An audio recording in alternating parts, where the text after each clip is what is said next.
All right, welcome back to the Young Turks, guys. We got a bit of a legend for you guys right now. Alex Gibney is an award-winning documentarian.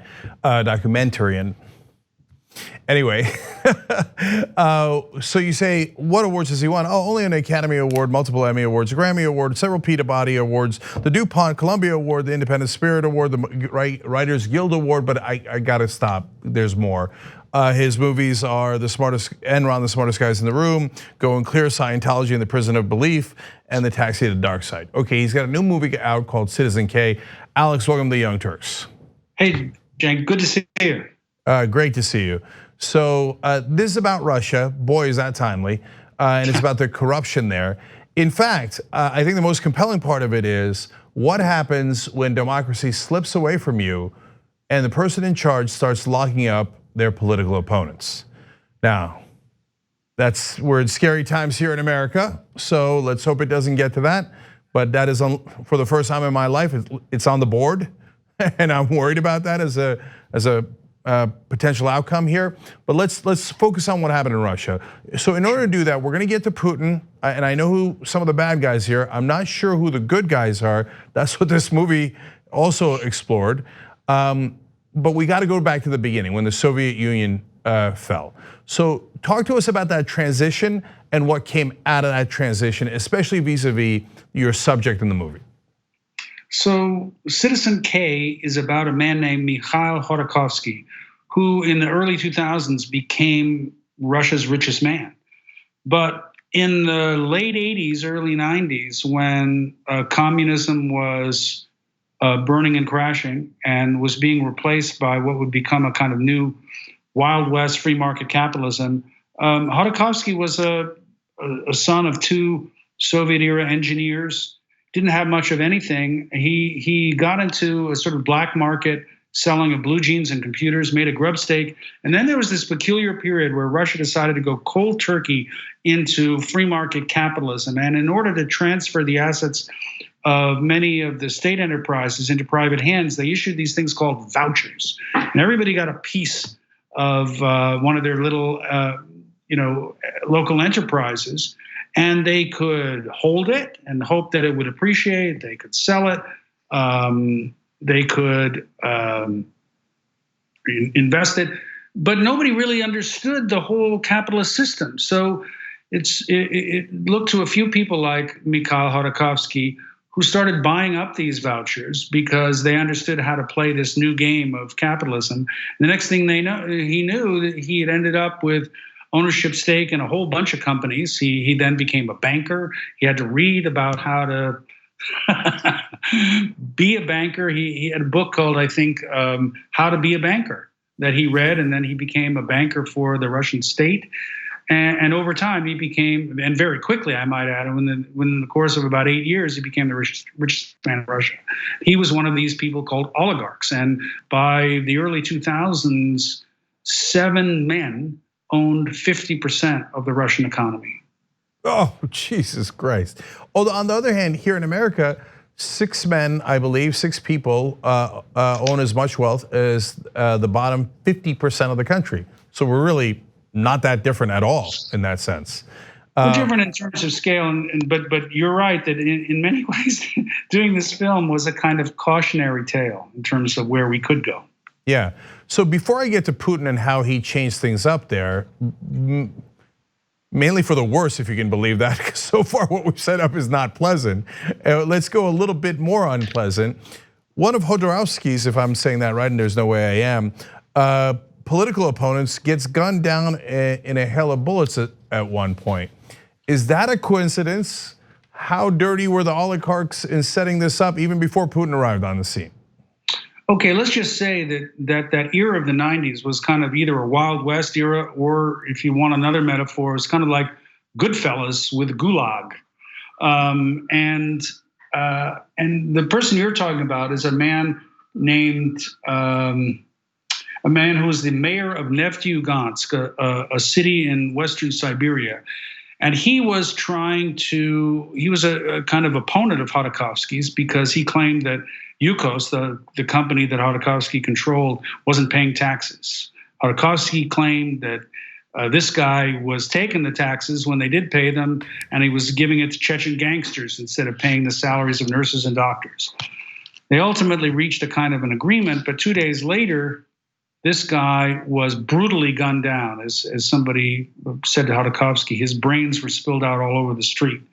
And he was gunned down, as it happens, on Khodorkovsky's birthday, which was a kind of gangster thing that was done back then, where people would do it for the boss, and not dissimilar to what would happen on Putin's birthday many years later, when a powerful investigative journalist named Anna Politkovskaya was gunned down on Putin's birthday. In any event, this guy was murdered, brutally murdered, and many people tried to pin it on Khodorkovsky.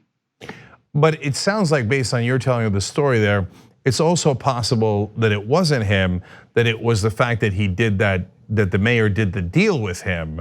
And perhaps if he was with Chechen gangsters, maybe it was the gangsters who didn't like that deal.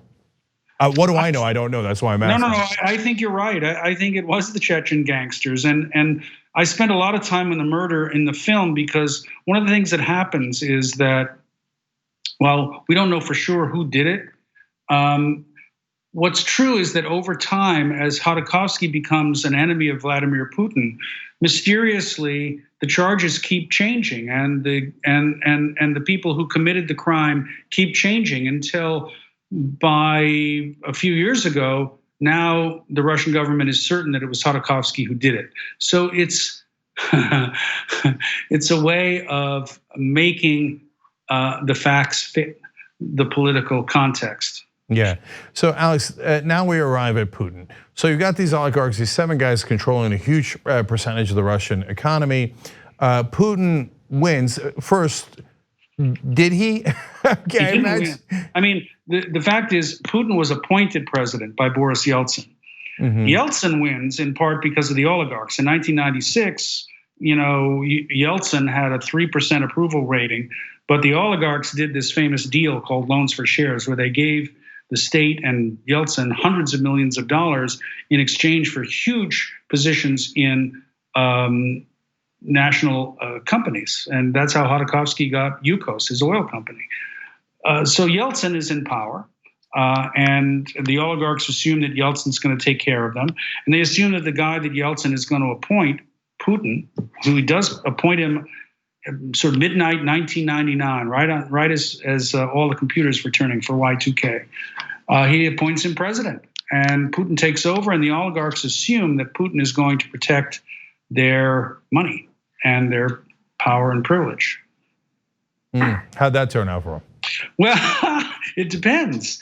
If you were loyal to Putin, it turned out very well. If you weren't loyal to Putin, or if you criticized him, it didn't turn out very well at all. For the 2 people who owned TV networks, one of whom was one of Putin's biggest boosters, and the guy responsible really for him getting the appointment, he was tossed out of the country, a guy named Boris Berezovsky. Same thing with a guy named Vladimir Guzinsky, who ran another TV channel, because Putin wanted to control television. He saw that how important that was for Yeltsin, and he was going to just take control in the 2000s.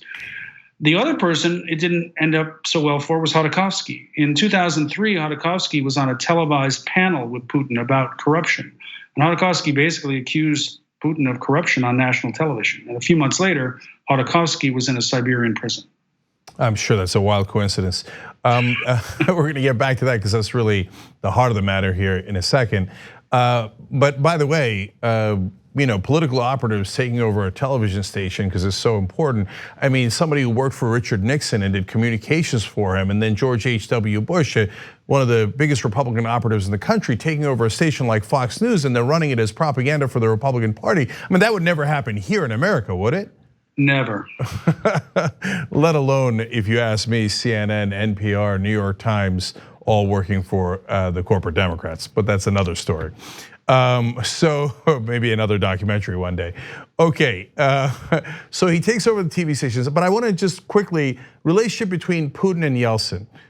What happened there, and how did Putin completely grab power ultimately? I mean, literally, he was appointed, because when Putin was prime minister, and so when Yeltsin steps down, as he did in around midnight 1999, Putin becomes president.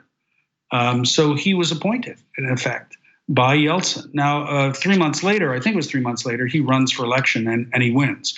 But nobody knew who Putin was. He was a nobody. He was a kind of functioning bureaucrat who was good at getting things done for people. He had done it for the mayor of St. Petersburg. He had done it for Yeltsin.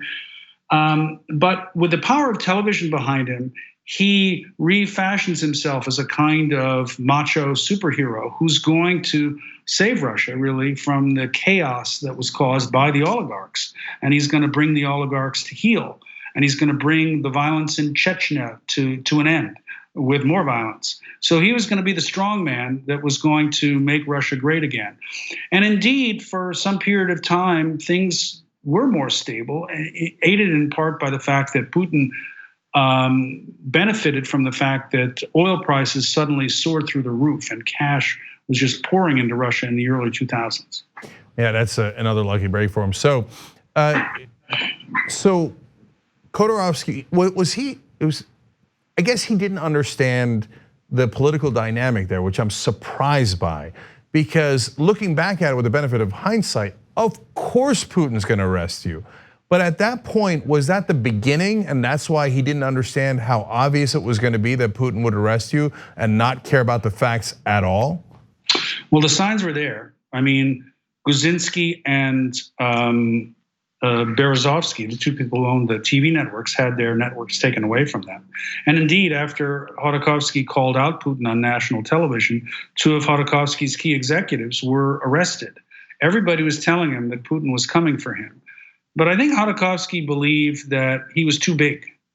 He was too big to jail, and that Putin wouldn't move after him. And at the same time, he was macho, and he was not going to live in fear. So he figured maybe at the most he might get a year in prison, and big deal, he still have his billions. But what happened instead was that he was put in prison in a kind of a gulag situation, and his company was broken up and given, in effect, to one of Putin's buddies, a guy named Uygur Sechin, and Yukos became a company called Rosneft, which is what it's called today. Yeah, so I want to go back to Rosneft in a second too. But so he did 10 years in a Siberian prison, right? I mean, that ain't no joke. Tell us a little bit more about that. Sure. I mean, it took his family 2 days just to get to him from Moscow. That's how far flung it was. It was near the Mongolian and Chinese border, near a uranium mine.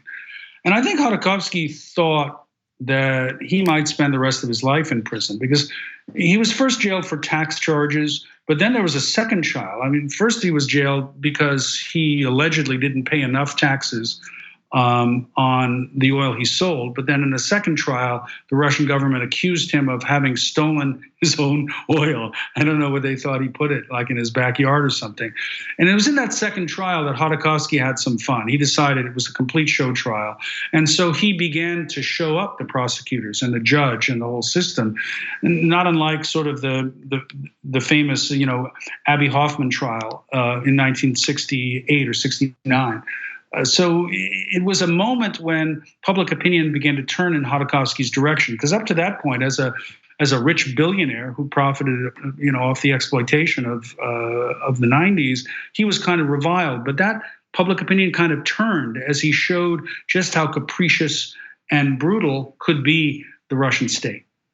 So he fought against it, even though the only power he had in prison was to take his own life, which he threatened to do a number of times in hunger strikes in order to get better treatment for some of his own people. I learned on this film what a dry hunger strike was and what a wet hunger strike is. I had no idea. A dry hunger strike goes very fast, and according to Khodorkovsky, who engaged in a few dry hunger strikes, you have to be certain that there's a decision tree that can take place quickly, or else you're going to die. Yeah, wow. And he's now finally out, and he is in exile, and he's in London.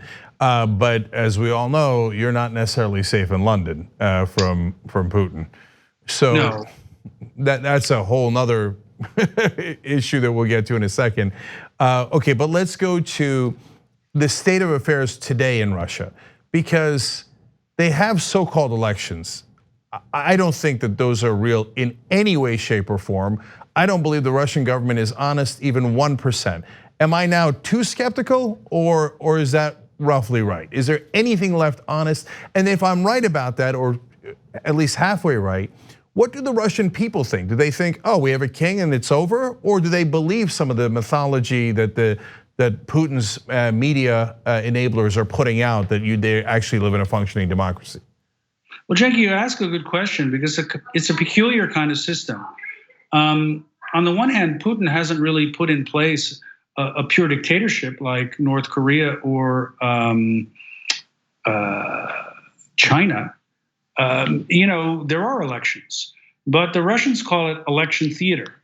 There's a lot of hurly-burly, and we show some of it in the film. In fact, some wild debates where people are screaming at each other, throwing water on each other. But the one person who isn't, well, there's two people who are not participating in those TV debates.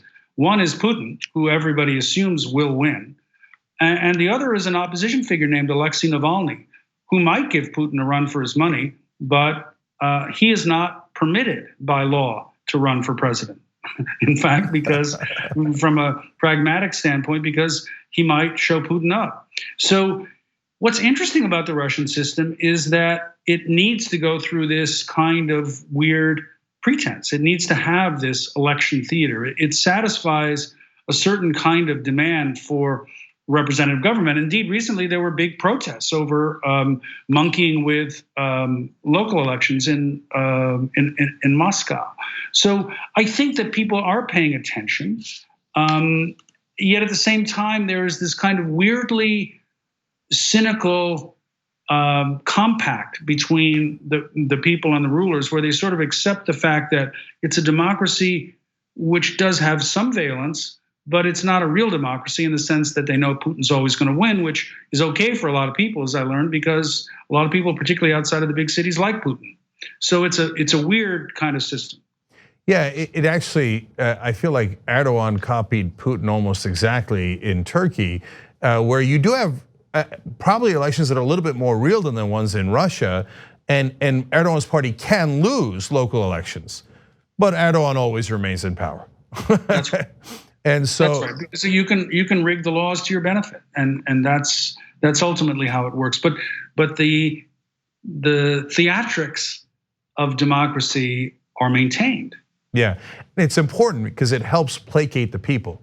Mm-hmm. That's right. And so that theater is so important, and media is so important. So that turns us to America. Now, Rosneft had a deal with ExxonMobil, and it was a $500 billion deal, but the revenue from it could be as high as a stunning $9 trillion.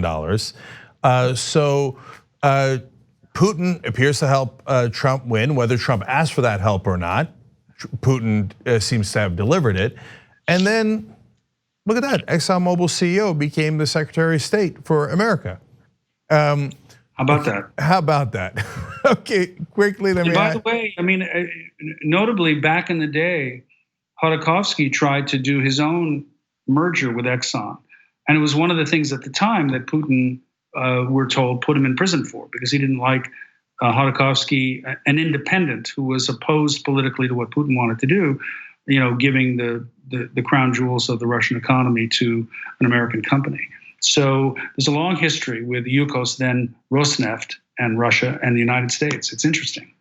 Yeah, so do you think that was a coincidence? Because I mean, the idea of a oil CEO becoming Secretary of State is outlandish. It never heard of before, and all of a sudden he's put into place. How do you think that went down? It's complicated, and I'm so nervous about making leaps about connections between Putin and Trump in terms of the idea that there might be some kind of red phone someplace.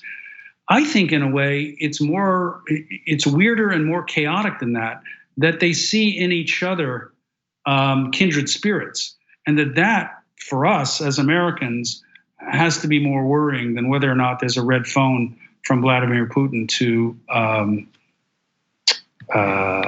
Donald Trump. Yeah.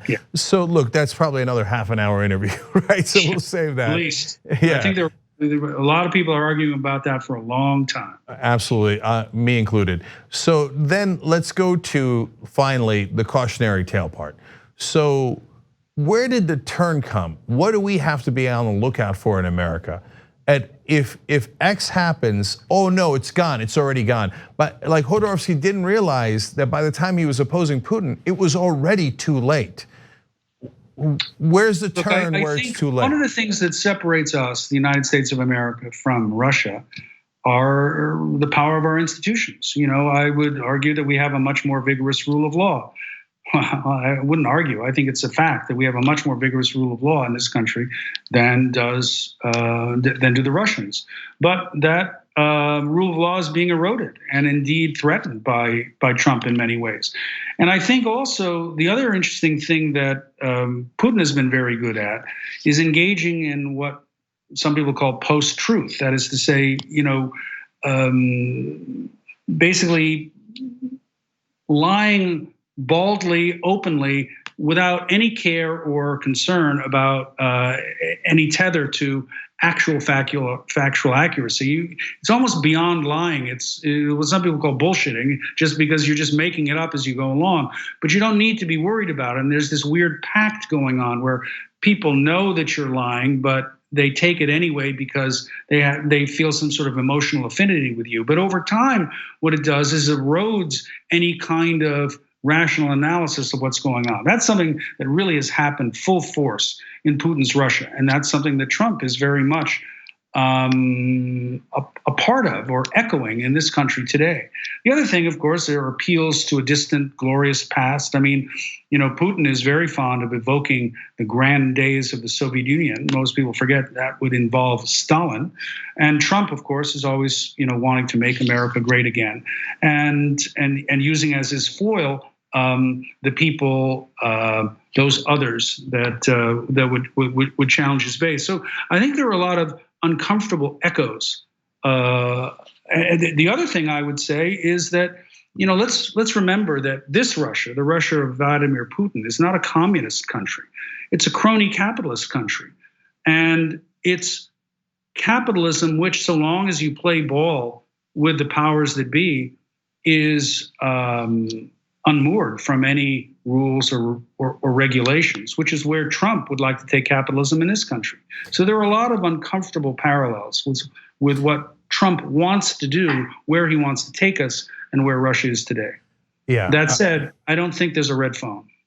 Yeah, I got you. And at this point, the red phone is not nearly as important as what Trump is doing with this country. And right. So now, although it is important. So look, and I would use the word haunting. I think the similarities are haunting.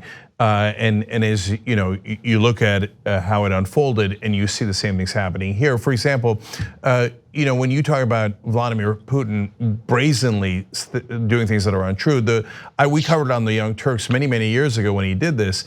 He played hockey with the national team. He scored 5 goals.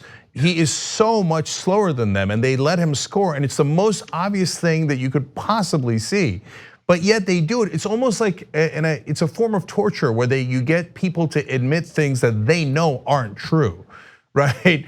And so, and you see Putin doing it, and you see Trump doing it, but Alex, I got to ask you one last question. Back to the turn. Yes, so you can see it in the media, you can see it on Fox News, you can see the same ideology and the same methodology. But the turn is when you lose the rule of law, when you start locking up, whether it's people in the media first, and I've said that about Trump even before the movie, right? He will lock up people in the media before he'll lock up his political opponents, because you got to intimidate the press before you move on to politics. So is the turn the minute Trump arrests someone in the media or someone in politics and no one objects? I think the turn has already happened in the sense that Trump has consciously tried to undermine the rule of law in any number of ways, in part by refusing to admit that any of his own behavior is either unethical or illegal, and that he couldn't possibly even be indicted or jailed for anything that he does. So that's part. But once he starts to jail media figures, yeah, I think that's a clear symbol. Let's look at what happened in Russia. 2 of these oligarchs, Kuczynski and Berezovsky, had their networks taken away from them and turned into state networks by Vladimir Putin. And so if we're looking for signs, look to how Trump treats the media. I think it's a good way. And also the way that tether, that weird tether that he has with Breitbart and Fox, both post-truth networks. For commercial reasons, networks on the other side are becoming, unfortunately, too much like Fox. But it's really discomforting the way that you have a network that is essentially a broadcast mechanism for the president of the United States, which is perilously close to what Putin has in Russia. The difference is that Putin has utter control of all television networks. And by the way, in a sense, we dodged the first bullet, but there are many more to come if he wins re-election, I'm worried. When he said, I'm not going to allow the merger of AT&T and Time Warner unless the head of CNN is fired. If that gambit had worked and they'd fired the head of CNN and put in someone overly friendly to him, well, okay, then it has begun. Then that's right. And so that didn't happen. So that's good news. And we're about to see if the rule of law is going to be upheld, including today when impeachment begins. Indeed, he's testing all of our institutions. That's right, or the conviction after impeachment begins in the Senate. All right, Alex Gibney. So first of all, guys, jigsawprods.com is the website, but you've got to watch Citizen K. It is an amazing movie, written and directed by Alex Gibney. So make sure that you check it out. Alex, thank you so much for joining us. Really, really appreciate it. Thanks, Cenk. Good to talk to you again. All right. The TYT Plus app is now available on iOS and Android. Download to get more TYT content at tyt.com/app.